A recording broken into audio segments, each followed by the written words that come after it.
मित्रों नमस्कार। इस भारतीय जनता पार्टी के द्विदिवसीय कार्यकारिणी बैठक में आप पत्रकार मित्रों को भारत सरकार के वित्त मंत्री और भारतीय जनता पार्टी की वरिष्ठ नेत्री श्रीमती निर्मला सीतारमण जी आपको संबोधित करेंगी। बगल में भारतीय जनता पार्टी के राष्ट्रीय मीडिया प्रमुख मुख्य प्रवक्ता सांसद अनिल बलूनी जी हैं।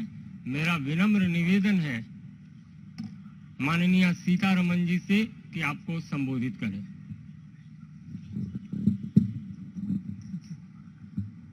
Namaskar, good evening.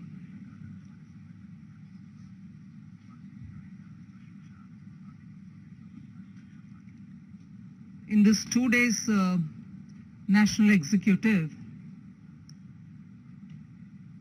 you heard in the morning party Adhyaksh had spoken and there was a press briefing after that. उसके बाद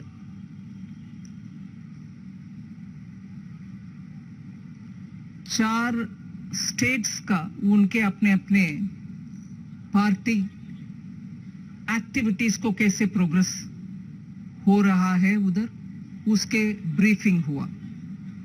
त्रिपुरा, नागालैंड, मेघालय, कर्नाटका, इन स्टेट्स का हमारे स्टेट पार्टी अध्यक्ष और कर्नाटका के चीफ मिनिस्टर, कर्नाटका के अध्यक्ष के साथ और त्रिपुरा के चीफ मिनिस्टर, त्रिपुरा के पार्टी अध्यक्ष के साथ रिपोर्ट किए।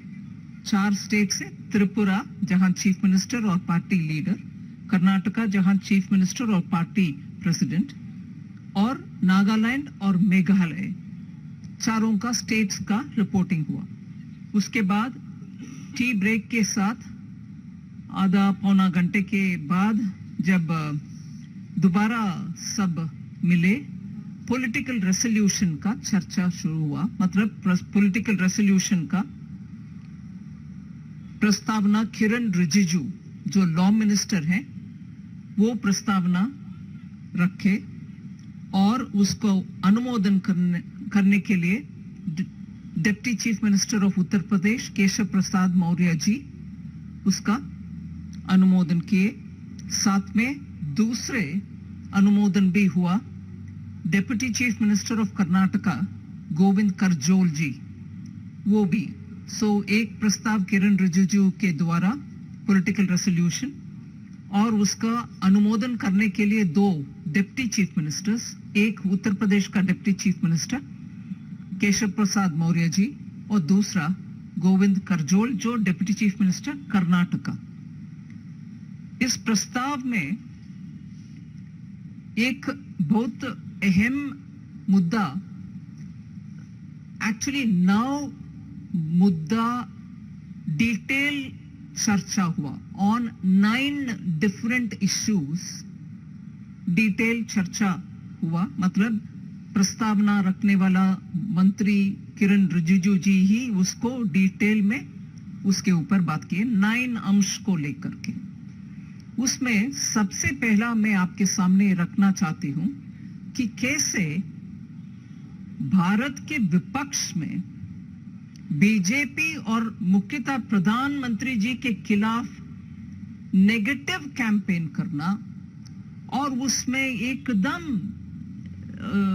हल्के भाषा में या अब्यूसिव लैंग्वेज के साथ, नेगेटिव टोन के साथ प्रधानमंत्री जी को व्यक्तिगत नीचे दिखाते हुए भाषा के साथ बार बार जो नेगेटिव कैंपेन होते रहा, उन सब में लीगली कोर्ट एक के बाद दूसरा करके सुप्रीम कोर्ट तक मामला हर एक बार गया और सुप्रीम कोर्ट में हर एक बार उन 9 मुद्दे के ऊपर सुप्रीम कोर्ट के द्वारा नेगेटिव डिसीजन, मतलब ऑपोजिशन के खिलाफ डिसीजन जो हुआ, उससे ऑपोजिशन का कंप्लीट ये नेगेटिव कैंपेन को बार बार कोर्ट के द्वारा ऐसे जजमेंट के द्वारा उनको नकारते आए, ऑपोजिशन का नेगेटिव कैंपेन के ऊपर टीका टिप्पणी कोर्ट के द्वारा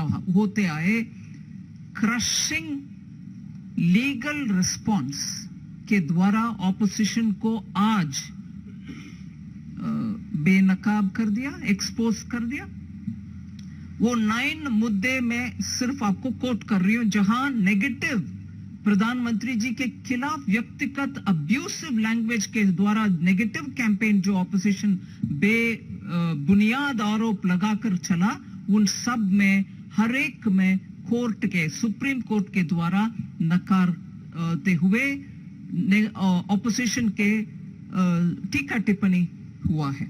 पेगासस उस स्पाईवेयर के मामले में पीएम के खिलाफ नेगेटिव बातें बोलने के बावजूद इतने कोर्ट में बेस्ड ऑन एविडेंस जजमेंट सरकार की और प्रधानमंत्री के फेवर में आया, ऑपोजिशन का बेबुनियाद कैंपेन को नेगेटिव करवाया। सिमिलरली राफेल, ये एनफोर्समेंट डायरेक्टरेट द्वारा मनी लॉन्ड्रिंग का केसेस चलाना और एनफोर्समेंट डायरेक्टरेट के ऊपर ही केसेस लगवाना और उसके ऊपर प्रश्न चिन्ह उठाना, इन सब के। ये तीसरी। फोर्थ, सेंट्रल विस्ता के ऊपर कितने टीका टिप्पणी करने वाले, बेबुनियाद आरोप करने वाले ऑपोजिशन को सुप्रीम कोर्ट तक मामला गया और उधर सटीक जवाब मिला। और इकोनॉमिक बेसिस के ऊपर रिजर्वेशंस, वो 5वीं और 6ठी डीमोनेटाइजेशन।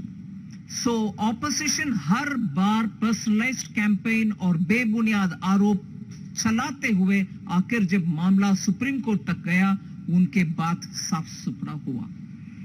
ये बात अच्छा विस्तार से प्रधानमंत्री जी का नीयत साफ है और उनके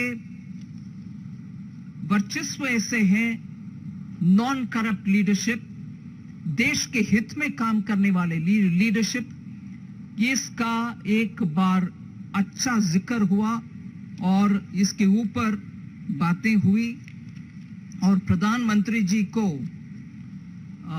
धन्यवाद किए कि ये इन 6 केसेस के ऊपर नेगेटिव कैंपेन को लीगली हम फाइट करके नकार दिया।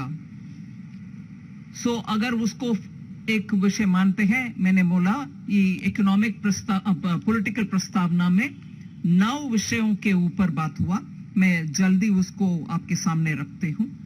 Second most important issue is, आज ग्लोबल स्टेज में दुनिया भर में भारत की छवि इतना अच्छा है, इसमें माननीय प्रधानमंत्री जी के कोशिश के द्वारा, चाहे वो G20 हो, चाहे वो शंघाई कोऑपरेशन हो, चाहे वो शॉर्ट पीरियड का UN सिक्योरिटी काउंसिल का लीडरशिप क्यों ना हो, ऐसे करके हम प्रधानमंत्री जी का छवि और भारत के छवि, इसका रेस्पेक्टेबिलिटी और ब्रांडिंग अच्छा हुआ है। आपने शायद देखे हैं और नेशनल एग्जीक्यूटिव में भी इसका जिक्र सुबह भी हुआ, अभी किरण रिजिजू के बातों में भी हुआ कि बाली G20 समिट जो इंडोनेशिया के प्रेसिडेंसी में हुआ, उसमें जो बयान प्रधानमंत्री जी का था कि this is not an Ira for war, उसको उनके कम्युनिके में भी उसको कोट करके उपयोग किए उस समिट में। ऐसे आज भी वसुधैव कुटुंबकम को पूरे दुनिया में भारत से आए हुए एक लाइन को इंग्लिश में उसको one earth one family one future ऐसे करके सब लोग माना है। और यूएन रिफॉर्म्स के लिए जो बार बार प्रधानमंत्री जी बात करते हैं, इन सबको मान्यता अगर मिलता है, ये हमारे देश का प्रधानमंत्री जी का कोशिश के वजह से हुआ है। इसको नेशनल एग्जीक्यूटिव में पूरे रिकॉग्निशन मिले और प्रधानमंत्री जी को नेशनल एग्जीक्यूटिव इसके धन्यवाद कहते हुए उनको कंग्रेचुलेट भी किया। फिर विस्तार से गुजरात इलेक्शन का जीत के ऊपर अच्छा डिस्कशन चला, जहां एंटी इनकम्बेंसी को प्रो इनकम्बेंसी के रूप में बदला और 7वीं बार जीतना और वोट शेयर भी 50 से 53% तक जाना और एससी क्षेत्र में शेड्यूल कास्ट रिजर्व से क्षेत्र में 13 सीट्स में से 11 सीट जीतना। पिछले 2017 में 7 ही जीते हम, मगर अभी 11 में जीते हैं शेड्यूल कास्ट रिजर्व सीट्स में। और ट्राइबल सीट में 27 सीट्स में से 23 में हम जीत कर आए हैं और जीतकर बीजेपी आ गए, मगर सेकंड पोजीशन में आए, उनसे हम डबल सीट जीत करके आगे बढ़े। सो सामान्य जीत नहीं है, एकदम हिस्टोरिक जीत है। डेटा के अनुसार देखने के समय इसका महत्व हमें समझ में आता है। मुख्य शहरों में अहमदाबाद में 21 सीट्स में से 19 भारतीय जनता पार्टी जीतते हैं और सूरत में 16 के 16 बीजेपी सीट जीते हैं और वडोदरा में 10 से 9 सीट्स बीजेपी के ओर गए हैं। इसलिए ऐसे जीत है जिसको हिस्टोरिक मान सकते हैं और जहां हम जीते हैं मार्जिन 1 लाख के ऊपर बहुत सीटों में, 75,000 में बहुत सीटों में, ऐसे 30-40,000 के ऊपर ही मार्जिन रहा हर एक सीट में। सो गुजरात की इस जीत को इस प्रस्तावना के द्वारा और प्रस्तावना रखने वाले किरण रिजिजू भी, बाद में केशव प्रसाद मौर्य जी भी माने कि इसका इम्पैक्ट आने वाले सभी असेंबली सीट्स के ऊपर होगा और इसका इम्पैक्ट 2024 लोकसभा चुनाव के ऊपर भी होगा, क्योंकि इसके साथ 2 लोकसभा बाई इलेक्शन भी भारतीय जनता पार्टी ने जीता, वो जो आजमगढ़ और रामपुर में, और रामपुर में लोग असेंबली भी हमने जीत कर आए। इसीलिए गुजरात के प्रभाव जरूर आने वाले असेंबली में और आने वाले लोकसभा सीटों में भी असर पॉजिटिवली पड़ेगा। हाँ, इस प्रस्तावना में और सुबह के भाषण में भी हिमाचल में हमने जो रिवाज है उसको बदलना मुश्किल हुआ। वी कुडंट चेंज द रिवाज ऑफ एक पार्टी इस बार, अगले पार्टी दूसरे बार, उसको हम बदल नहीं पाए, मगर जीत और हार में डिफरेंस लेस देन 1% था। सो एकदम जीत तक पहुंचे मगर जीत नहीं पाए, लेस देन 1% मार्जिन ही था डिफरेंस जीतने वाले और हारने वाले, ये भी रिकग्निशन हुआ। फिर सुबह माननीय नड्डा जी के भाषण में भी ये जिक्र हुआ है, आने वाले हर असेंबली चुनाव जीत कर आना है, ये संकल्प बीजेपी कार्यकर्ता ने लेना है, ये भी इस प्रस्तावना में रखा गया है। और केशव प्रसाद मौर्य जी बात करने के समय ये बात बोले कि हर गांव और हर गरीब के पास जाने के समय उनको यही सुनने में आता है कि हाँ, हर एक प्रधानमंत्री जी का स्कीम हम तक पहुंच रही है, लाभार्थी हर जगह बात कर रहे हैं कि हमें मिला है, इसीलिए हमें मालूम है इस सरकार गरीब के लिए, उनके कल्याण के लिए काम करने वाले सरकार है। फिर काशी तमिल संगम के ऊपर अच्छा जिक्र हुआ।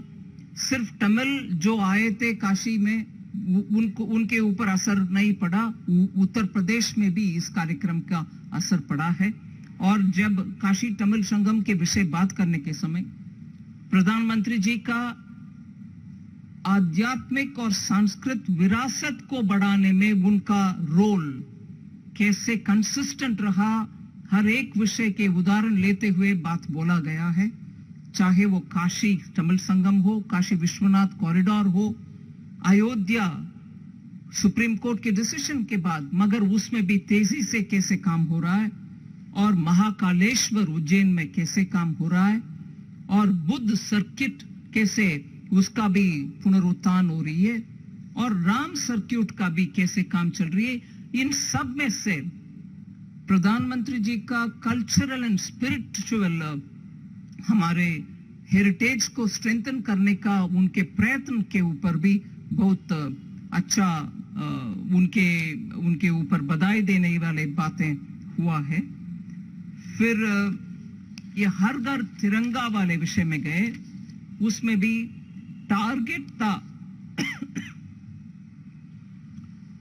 20 करोड़ तक तिरंगा लहराने के लिए, और एक्चुअली इसमें भाग लेने वाले बहुत सारे एमएसएमई सेक्टर्स बनाने के लिए, झंडा बनाने के लिए उनका कोऑपरेशन को अच्छा रिकॉग्नाइज किया है नेशनल एग्जीक्यूटिव में।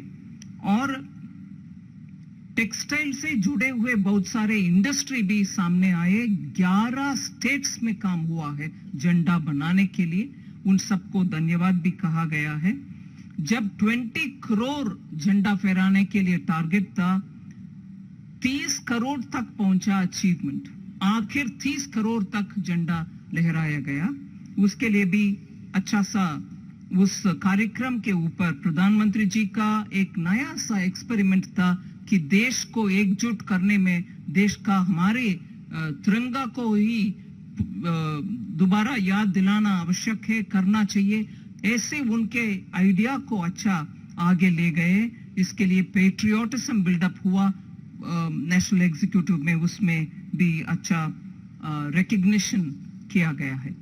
फिर मन की बात, उसके ऊपर भी जैसे नॉन पॉलिटिकल प्लेटफॉर्म, आम जनता के साथ जोड़ना और छोटे छोटे लोगों का सेवा भाव के द्वारा जो कार्यक्रम पूरे देश में हुआ, गांवों में हो रहा, ट्री प्लांटिंग हो, रोड बनाना हो, हॉस्पिटल लेके जाना हो, कुछ इनोवेटिव थॉट हो, आम जनता को रिकॉग्नाइज करने वाले मन की बात के द्वारा कैसे प्रधानमंत्री जी परमानेंट ब्रिज बना दिया उनको और आम जनता के साथ जोड़ने का, उसका भी एक जिक्र किया गया है। एक विषय जो मैं I feel very important about, and I think it's a very important recognition, वीर बाल दिवस का घोषणा करना। ये सिख कम्युनिटी के लिए एक बड़ा सा सेवा जो माननीय प्रधानमंत्री जी ने किया, उसका उल्लेख हुआ है।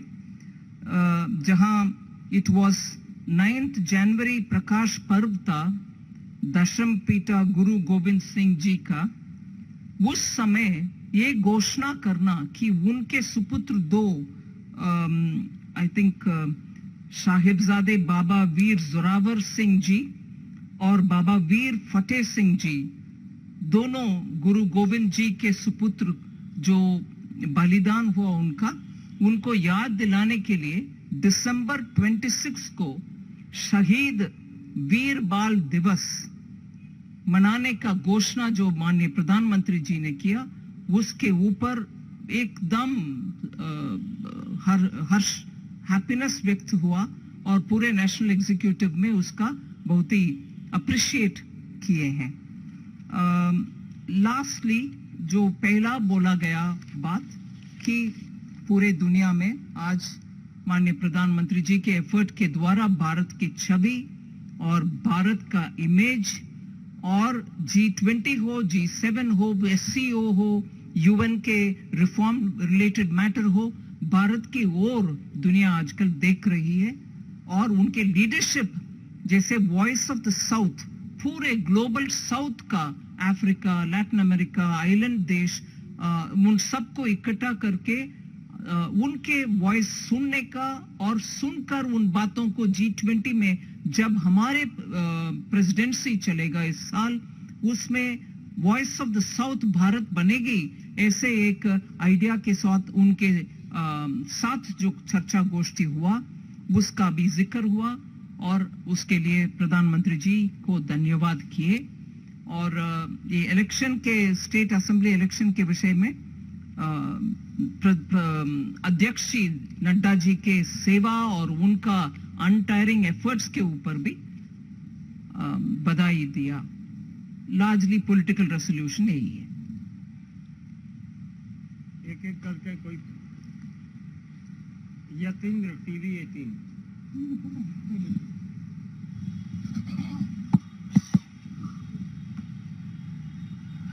मैडम, वीरवाल दिवस की आपने चर्चा की, काफी प्रशंसा हुई, लेकिन कई सिख संगठन ऐसे थे वो इस नाम को बदलाव करने की उन्होंने डिमांड की, तो क्या इस पर चर्चा हुई कि इस नाम को चेंज करना चाहिए? जरूर चर्चा नहीं। छोटा सा करेक्शन, गोविंद करजोल जी सीनियर कैबिनेट मिनिस्टर, मैंने डिप्टी सीएम बोला, यूपी के डिप्टी सीएम, कर्नाटका के सीनियर कैबिनेट। निर्मला जी, प्रधानमंत्री ने पिछली बैठक में एक बार आह्वान किया था कि हमें सबका साथ और सबका विकास को मद्देनजर रखते हुए मुस्लिम और खासतौर से पसमानदा मुस्लिम की तरफ भी ध्यान देना चाहिए। तो इस बार भी क्या मुस्लिम समुदाय के लिए राजनीतिक प्रस्ताव में कुछ कहा गया है क्या? राजनीतिक प्रस्ताव में कुछ नहीं कहा गया। आमोद राय टीवी 9।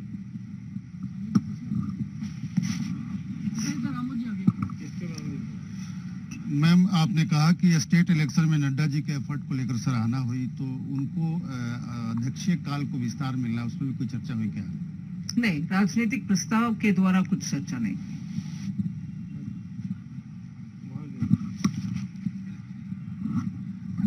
क्या इस प्रस्ताव में महिला सुरक्षा इन सबको लेकर के भी कोई चर्चा हुई है? जिस प्रकार से 2024 में लोकसभा चुनाव है, तो उन सबको लेकर के? नहीं, उसके ऊपर चर्चा नहीं हुई। अनामिका रत्ना। नेगेटिव प्रस्ताव, नेगेटिव कैंपेन जो चलाया गया विपक्ष की तरफ से, तमाम मुद्दों पर एससी ने उन्हें लेट डाउन किया, तो जो उपलब्धियां रही और जो नेगेटिव ये क्रिटिसिज्म रहा, उनको उपलब्धियों को लेकर भी कोई आगे कार्यक्रम चलाने की बात हुई? उपलब्धियों को लेकर ऐसा कोई प्रस्ताव किया गया? नहीं, आगे इन दोनों विषयों के उठा करके कार्यक्रम के विषय में कुछ भी इस प्रस्ताव के द्वारा बात नहीं किया। विकास भदौरिया।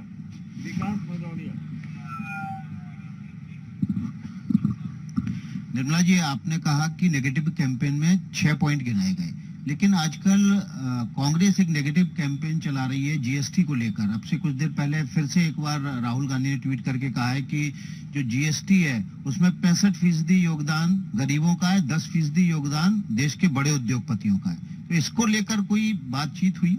नहीं, प्रस्ताव के द्वारा बातचीत नहीं हुई। लेकिन जीएसटी को लेकर जो नेगेटिव कैंपेन चल रहा है, नहीं, उसके ऊपर इधर चर्चा नहीं हुई। अंतिम सवाल संजय शर्मा, लोकमत। मैडम, आपने कहा कि पॉलिटिकल रिजोल्यूशन में गुजरात की जीत पर बातचीत हुई, किस तरीके से एंटी इनकम्बेंसी को प्रो इनकम्बेंसी में बदलने की बात हुई। तो क्या जिस तरीके से गुजरात में चुनाव लड़ा बीजेपी ने, जिस तरीके से कई सारे लोगों के टिकट भी काटे, करीब लगभग 40% लोगों के टिकट काटे, तो क्या इस तरह की बातें आगे भी आने वाले राज्यों में हमको देखने को मिलेंगी? इंतजार करिए। Thank you.